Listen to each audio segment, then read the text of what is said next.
Please give her your full attention, and we can't wait to hear what she has to say. Gretchen, I'll turn it over to you.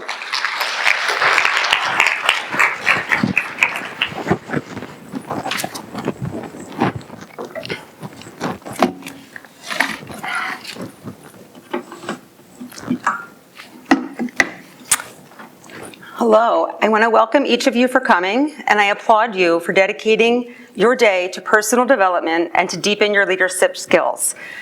As Liz said, my name is Gretchen Henderson. I am the Regional Coordinator for Girls on the Run.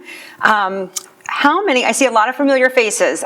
How many of you have completed Girls on the Run? Lots of hands, that's so exciting.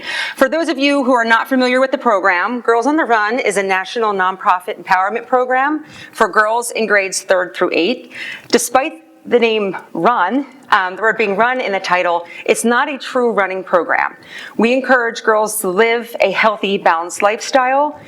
We train them to complete a 5K, but they do it on their own terms. We also give them critical life skills to help them face the challenges that they are facing today.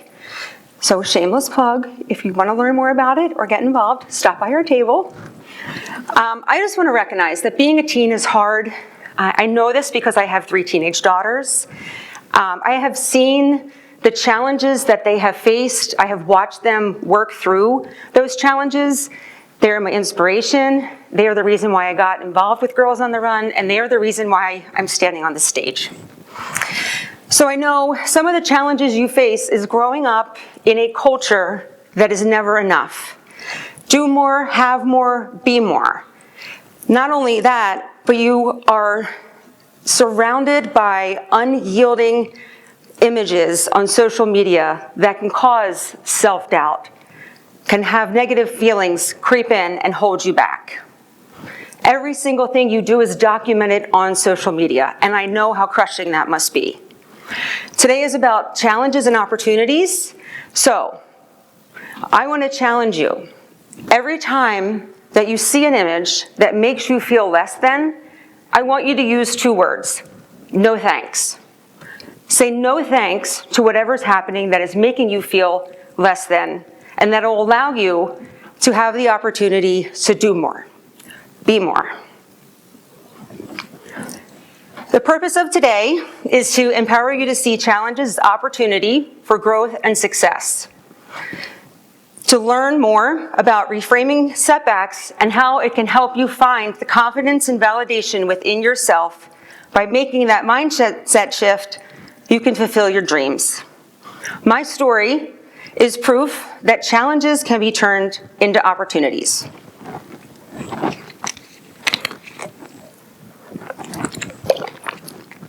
So I had a pretty normal childhood growing up. I lived in a neighborhood outside of Philadelphia. I was fortunate enough to have grandparents who had a house in Cape May, so we spent a lot of time at the Jersey Shore. For some reason, people thought in our neighborhood that it was odd that we had 4 kids. I mean, it's 4, not like 10. They would often remark that my mom, they would say, "God bless your mom, she has 3 sons." And I would think, well, God bless me because I share a bathroom with them. So how many of you have the pleasure of sharing a bathroom with a brother? Right? I mean, I love my brothers, but they were smelly, they were messy, they had issues with the toilet seat. They would either leave it up or they would leave it wet. So that was a challenge. But other than that, life was normal until I was 12. When I was 12, my mom almost died. She had a brain aneurysm that caused her to have a seizure, and consequently, she had brain surgery 3 times. I remember that day, my brother was yelling for help because he was the one that found her. I don't remember much. I remember calling to get help. I remember them loading her in an ambulance. I remember her looking at me and saying, "Why are you crying?" And I was like, "I'm not crying, the sun is making my eyes water." Then I remember my dad. I remember my dad telling us that she would need brain surgery and it would take her a long time to recover and it would be all hands on deck and everyone's going to help. And really what that meant was I was going to step into the role of the primary caregiver. I was 12. It felt normal because it was just something that I felt empowered to do at that time. It felt normal until I had a 12-year-old of my own. My adolescence was filled with a lot of time where I would go to school. Oddly enough, I never had one teacher, guidance counselor, one adult ask me if I was okay or if I needed something. And that is the reason why my goal is to be someone for someone in struggles. To provide a program that allows as many girls as we can to find their someone. After I would come home from school, I would start the laundry, I would make dinner, I would put my brothers to bed. They were 6 and 9 at the time. I lied. See, who was I just saying I didn't want to lie? I told you. They weren't.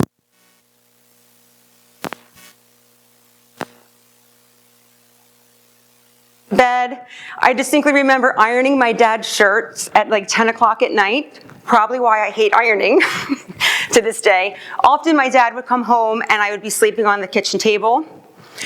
Needless to say, I fell behind in school. Certain classes, it's hard to catch up. Math was one of those. I fell behind in school, my grades dropped. I just distinctly remember math was such a struggle. I still joke and say I don't do math goodly. I know it's terrible grammar, but it's just an ongoing joke. My kids know that they can come to me if they need help with their homework, but they go to their father if they need help with math. It is what it is. How many of you have heard the term eating your feelings? That was me. Food is one of those things that you can control. You can control what you're eating, how much, and when. I gained some weight, which brought on comments from kids in my class. I'll never forget the day when I was in 8th grade Spanish, and as we were starting the class, he stood up and said, "There's 3 sizes of underwear: small, medium, and Gretchen." Those are moments that stay with you. Through all of those struggles, I have to say that there were many days where I felt defeated, questioned my value. I felt alone. Many days felt impossible. But those experiences allowed me to develop critical life skills, simple things. Like when I went to college, I did the laundry, I cooked, my roommates, I made a great roommate. But I learned those things because I was in that caretaking role. It also showed me the profound devotion that family members can show. I'm super close with my brothers, and it put me on a path to find my passion and led me to a life full of joy, success, and fulfillment. Because of my childhood struggles and my role as a caretaker, I realized that I love working with children, creating, problem solving, and it is the reason why I've spent nearly 30 years in education. The life I live today was molded by failures, struggles, and setbacks that I had to push through. I kept a lot of those struggles to myself because in part I was embarrassed, and I wanted to protect my mom who was recovering, and I didn't want to give my dad one more thing to worry about. But looking back, I realized how much a difference it would have made if I just asked for help or if I knew how to take the first step.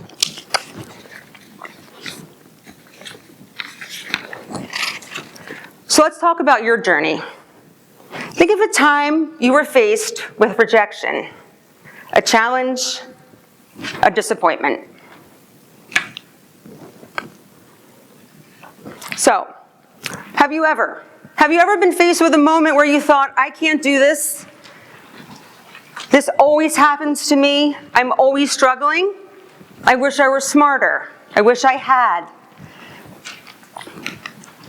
What if that moment was the key to unlocking your strength? What if that moment was a chance to discover how strong you really are? I want to stress that sometimes when we're feeling defeated and overwhelmed, like you failed, it's hard to see what possibilities are waiting on the other side of struggle. My hope is to give you the tools to find your way to the other side. We're going to talk about the goals for today. I just wanted to mention the picture is of my youngest daughter who set a goal, or maybe she was dared by her sisters. Her goal was to paddleboard across the lake without falling off. she did it. Today we're going to learn to redefine challenges and why they're valuable. Learn a step-by-step process for turning challenges into opportunities. And learn techniques to build confidence and resilience. Learn to define challenges and why they are valuable. Let's see. Often we view challenges as failures, something negative. It makes you feel hopeless, like you can't move on. It's important to know that every challenge you face is not a setback. It's setting you up for something greater. Challenges are the seeds of strength, growth, and success. Challenges are not roadblocks. Instead, they are setting you up for something more. They're building resilience. They're teaching you those life lessons. And they're helping you develop problem-solving skills.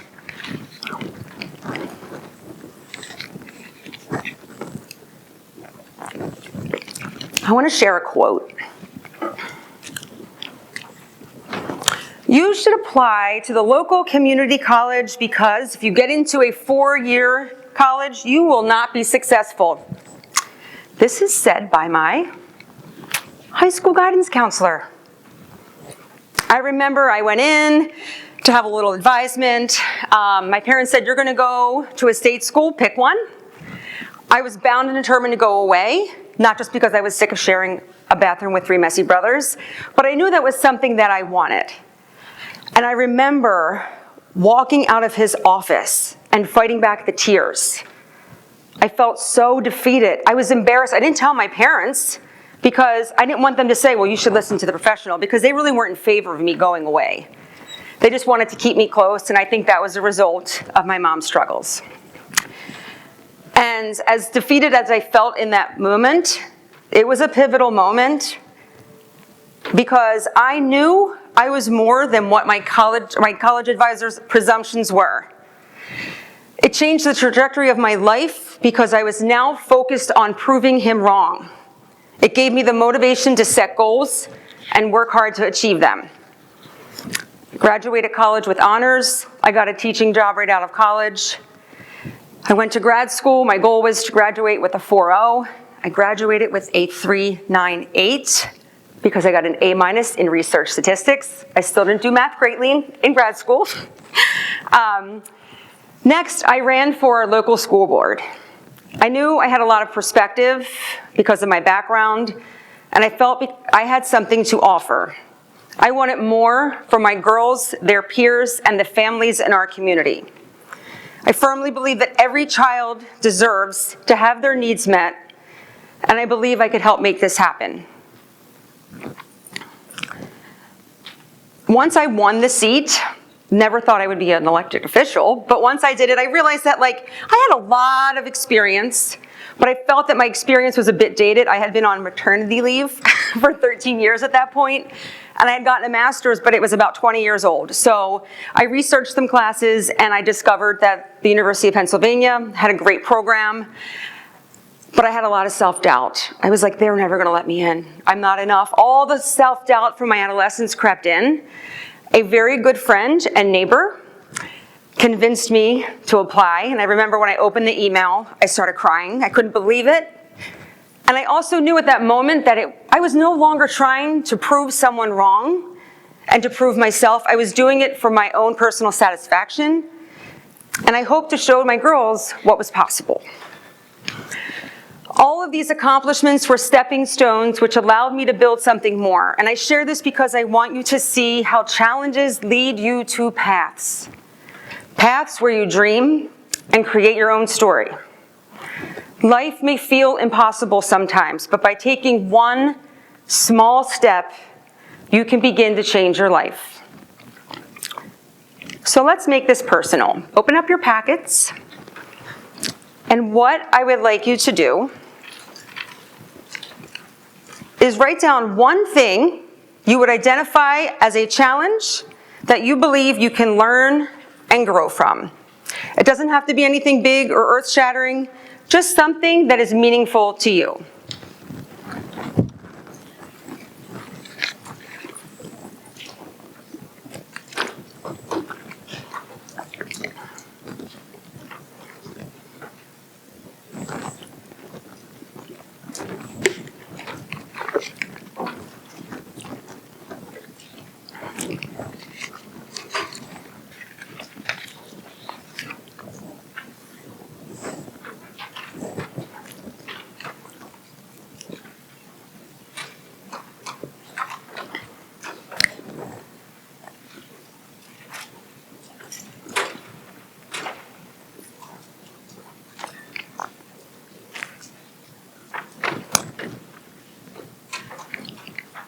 Okay, goal 2. Here's the process for turning challenges into opportunities. Shift your mindset. Identify lessons. Use strengths to tackle challenges. Take small actions. Celebrate progress. Reflect and grow. Step 1, shift your mindset. Your mindset determines whether a challenge stops you or it makes you stronger. It allows you to learn from mistakes instead of being defined by them. Okay. At this time, I challenge you to stand up, and you have 15 seconds to count as many blue objects in the room as you can. All right, everyone stand up. Ready? Go.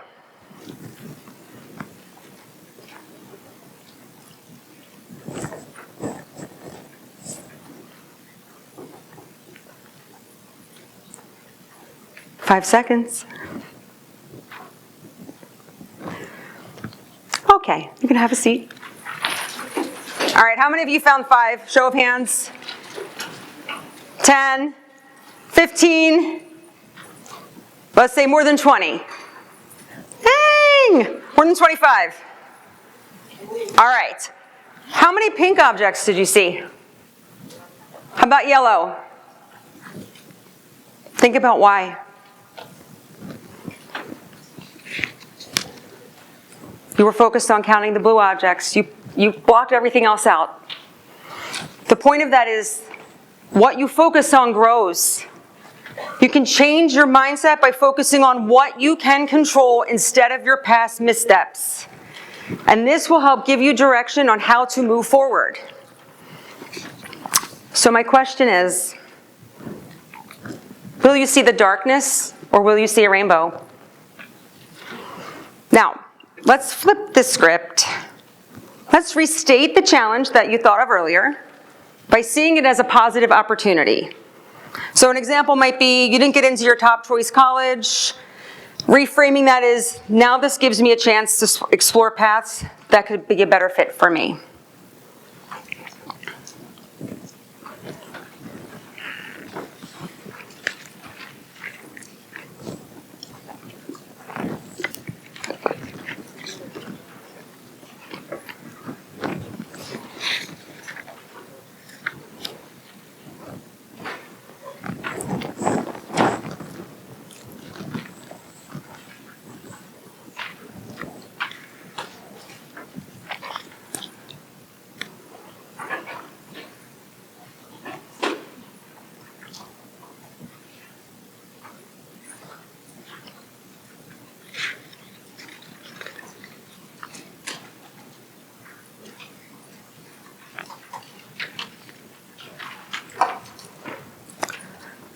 All right.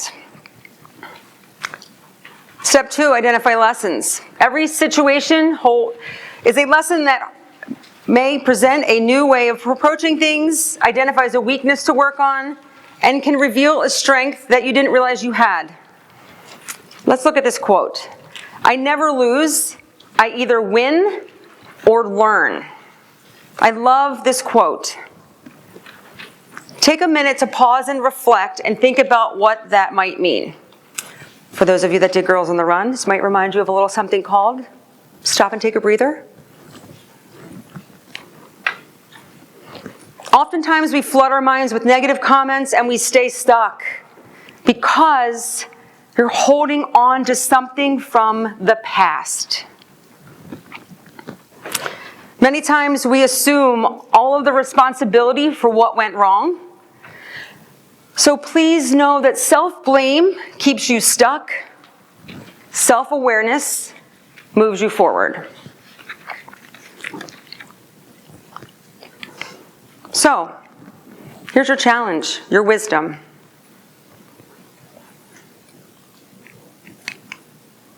What can I learn from this? How can I grow stronger? What did this challenge teach me about myself? What opportunity do you want to create?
Okay, take about 10 more seconds. I apologize if we're moving fast. This is something that you can maybe do a deep dive in later.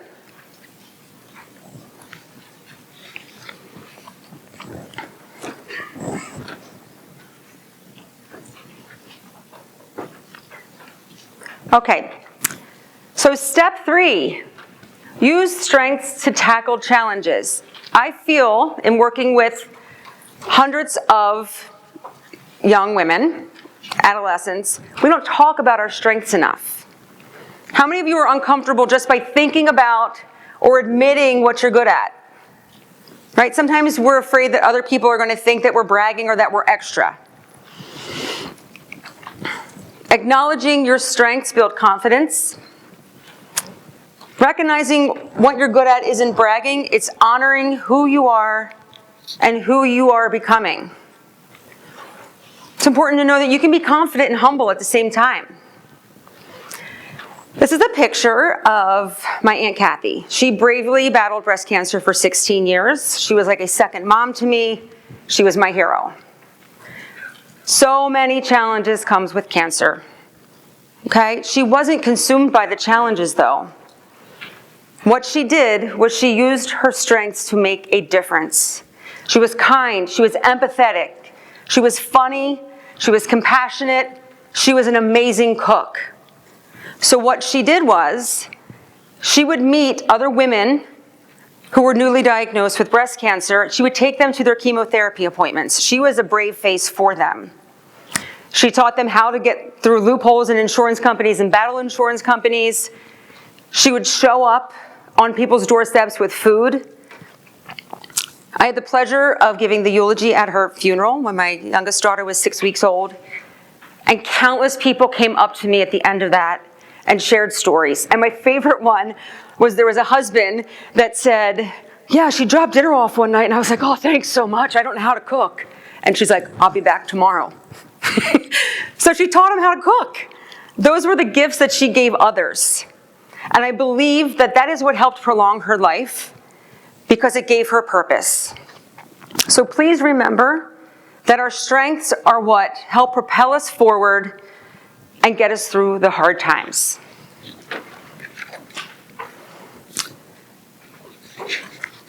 So, here's your spotlight moment. And again, we're going to move through this a little quick. So please go back if you don't get a chance to finish and take a few minutes to do that. I want you to think about the first thing that pops into your head. And again, you could do a deeper dive later. But what do you believe you're good at?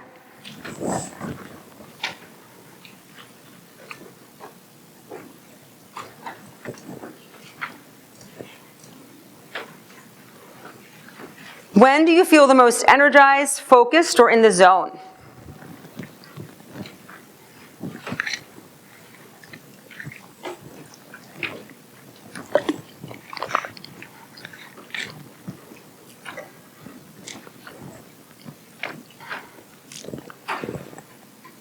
What is something you are proud of doing, even if it seems small?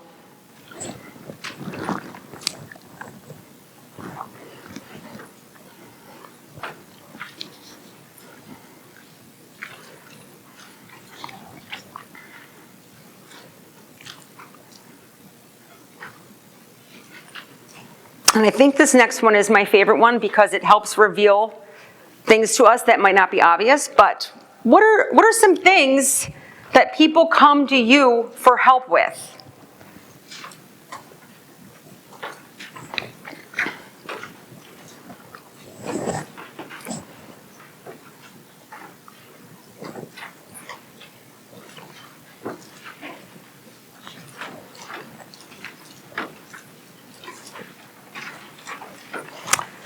Okay, step 4, take small actions.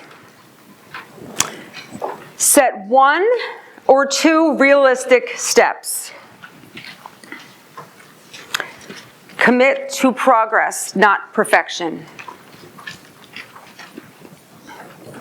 Stay consistent and be kind to yourself. There's going to be times where you don't reach your goal or do your accomplishment or keep a commitment to yourself. Don't get discouraged. Be kind to yourself. Ask for feedback and support if needed.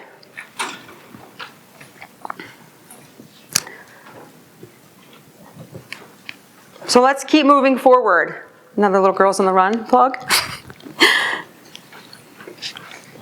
I would like you to write down 1 or 2 steps that you are committed to take and create this opportunity. Now, if you haven't identified what that opportunity is, maybe just focus on one thing that you want to do for yourself.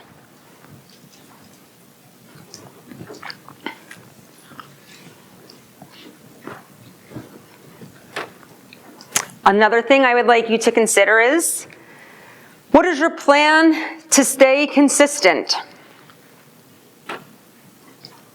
So how will you hold yourself accountable? Maybe it's putting a reminder on your phone. Maybe it's sharing this step with a friend. Or maybe it's writing it down somewhere.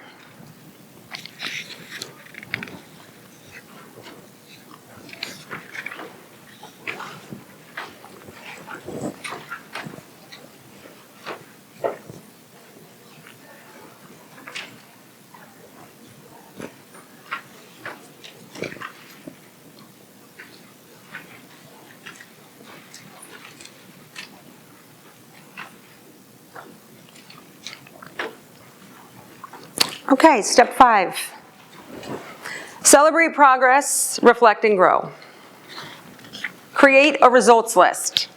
I feel like this is way more important than a to-do list. I still create them, but I used to get focused on how much I did not accomplish.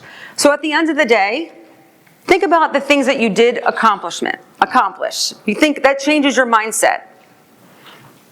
You're feeding yourself those positive messages, and it changes the way that you think about life and the way that you think about yourself. Celebrate the wins, even the smallest ones. Just think about how you've changed, what feels different, how has this experience made you stronger, and what are the next steps? So if you're committed to turning a challenge into a new opportunity, then revisit these questions in a few weeks and see how far you've come.